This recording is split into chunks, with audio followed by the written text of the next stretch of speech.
Krishna law college में आपका स्वागत है। हमारे एलएलबी का फर्स्ट सेमेस्टर का हमारा जो भारतीय दंड संहिता जो का विषय है उसके बारे में बात कर रहे हैं। हमारे पिछली वीडियो में हमने आपके जो दुष्प्रेरण है उसके बारे में कंप्लीट कर चुके हैं।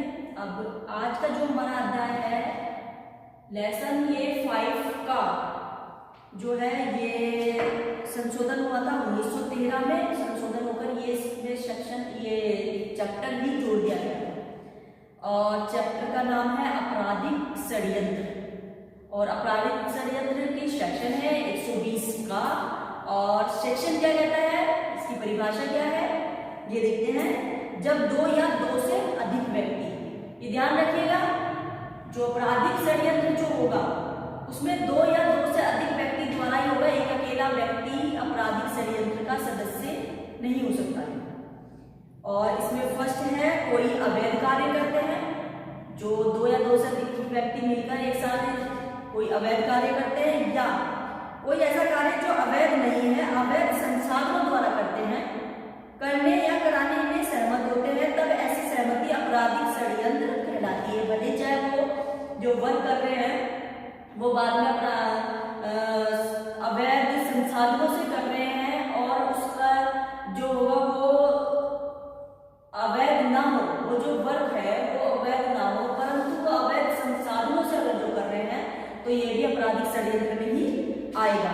और इसमें इसका प्रोवाइडेड है, परंतु किसी अपराध को करने की सहमति के सिवा कोई सहमति आपराधिक षड्यंत्र तब तक नहीं होगी जब तक कि सहमति के अलावा कोई कार्य उसके अनुसरण में उस सहमति के एक या अधिक पक्षों द्वारा नहीं किया जाता। यानी कि उन सब लोगों की जैसे अगर किसी बात की भी कंसाइनमेंट, अगर जो कोई बात है कि ये काम हम करेंगे, उन सब का एक राय हो जानी चाहिए और एक राय होने के बाद वो काम के लिए वो लोग अपना अपना काम करना शुरू कर देंगे। सपोज दैट अगर उन्होंने योजना बना ली है और योजना बनाने के बाद उन्होंने वो काम नहीं किया है, तब वो आपराधिक षड्यंत्र में नहीं आएगा, क्योंकि उन्होंने जो वो वर्क है वो वर्क नहीं किया है।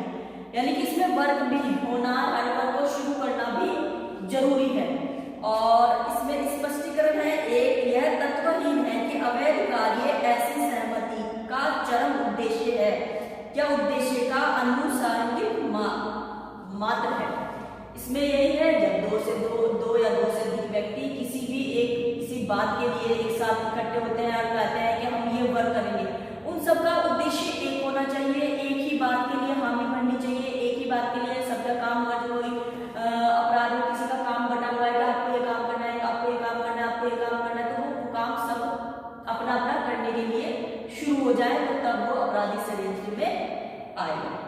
और 120 खा आपराधिक षड्यंत्र के दंड के बारे में, कि अगर जो कोई व्यक्ति ऐसा कोई वर्क करता है तो उसको आपराधिक षड्यंत्र जो करता है उसके दंड क्या होंगे। जो कोई मृत्यु, आजीवन कारावास या 2 या उससे अधिक अवधि के कठिन कारावास से दंडनीय अपराध करने के आपराधिक षड्यंत्र में शरीक होगा।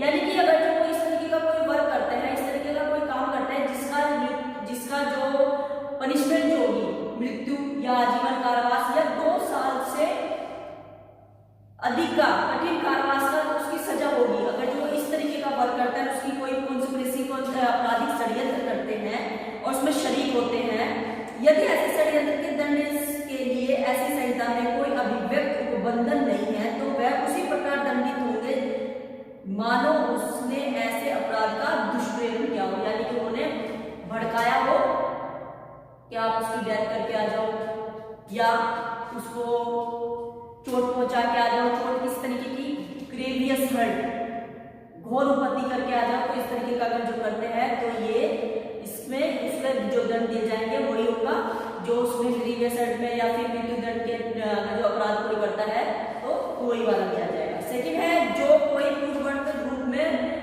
दंडनीय अपराध को करने का आपराधिक षड्यंत्र से भिन्न किसी आपराधिक षड्यंत्र में शरीक होता है, वह दोनों में से किसी बात की कारावास है जिसकी अवधि 6 मास से अधिक की नहीं होगी या जुर्माने से दोनों से दंडित किया जाएगा।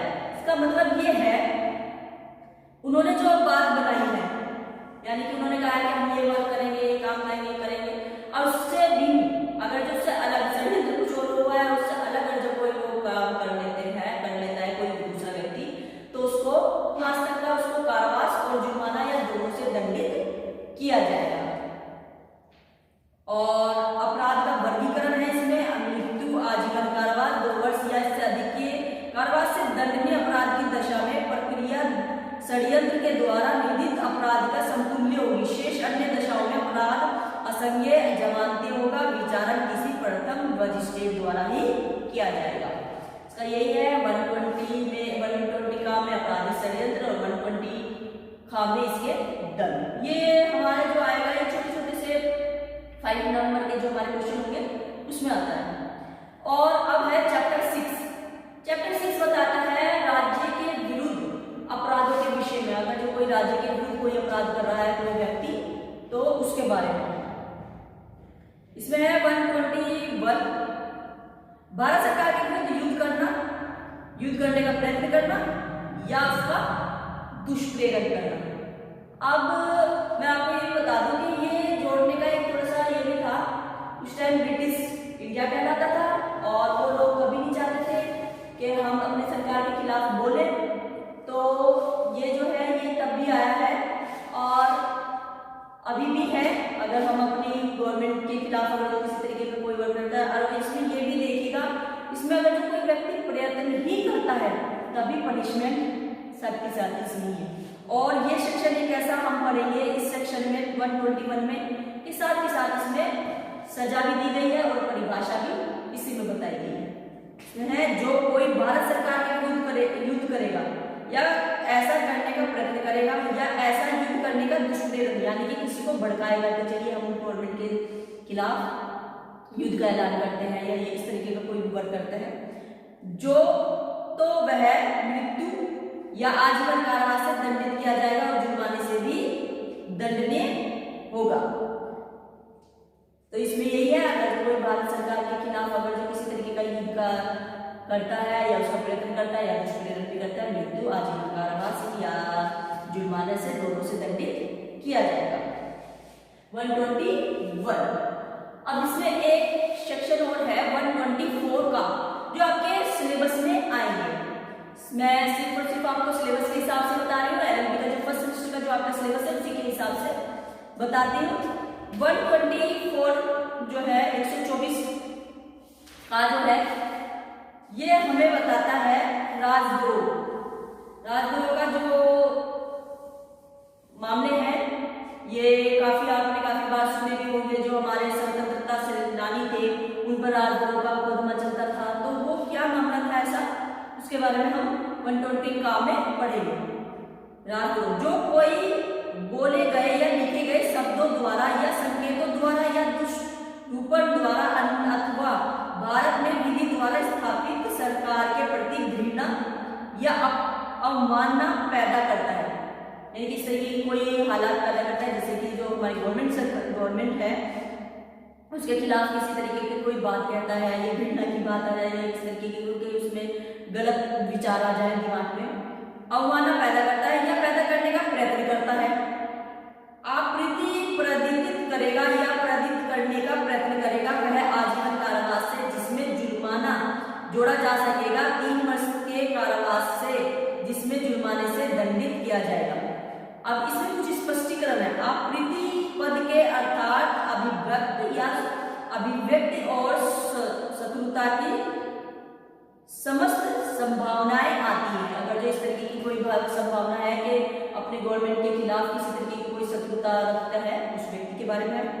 सेकंड है घृणा अवमानना या प्रीतित किए बिना या प्रदीप्त करने के प्रयत्न किए बिना सरकार के कामों के प्रति विधिपूर्ण साधनों द्वारा उसको परिवर्तित करने की दृष्टि से अनुमोदन प्रकट करने वाली टीका टिप्पणाएं द्वारा धारा के अधीन अपराध नहीं है। और थर्ड है इसमें घृणा अवमानना व बिना या प्रेरित करने का प्रयत्न किए बिना सरकार को प्रशासनिक या अन्य क्रिया के प्रति अनुमोदन प्रकट करने वाले टीका टिप्पणाएं इस आधार के अधीन अपराध गठित नहीं किया जाएगा। यानी कि अगर जिस तरीके का कोई वर्क होगा जो गवर्नमेंट का ही वर्क है गवर्नमेंट के ही उसमें अगर जो हम कोई बात कह रहे हैं यानी कि अगर कोई प्रोटेस्ट हो रहा है प्रोटेस्ट में मामले में अगर किसी कानून के बारे में या गवर्नमेंट के बारे में हम कोई सवाल कर रहे हैं तब ये राजद्रोह के मामले में नहीं आएगा। और आज की जो हमारे सेक्शन है 120 आपराधिक षड्यंत्र के दंड 121 भारत सरकार के खिलाफ युद्ध का ऐलान करना या प्रयत्न करना या दुष्प्रेरण करना, और 124 हमारा राजद्रोह, अगर जो सरकार के खिलाफ किसी तरीके की ऐसी भावनाएं रखना या कोई बात कहना है जिससे कि घृणा पैदा हो, आप अवमानना पैदा हो, तो वो राजद्रोह में आएगा। ये जो है हमारे आपके सेक्शन छोटे छोटे हैं और इनसे रिलेटेड क्वेश्चन आपके कम ही बनते हैं, पर फिर भी ये आपके सिलेबस में है, तो इसलिए मैंने आपको ये कंप्लीट करा दिया है। आप इसको एक बार फिर भी पढ़ लीजिएगा और इसको याद रखिएगा।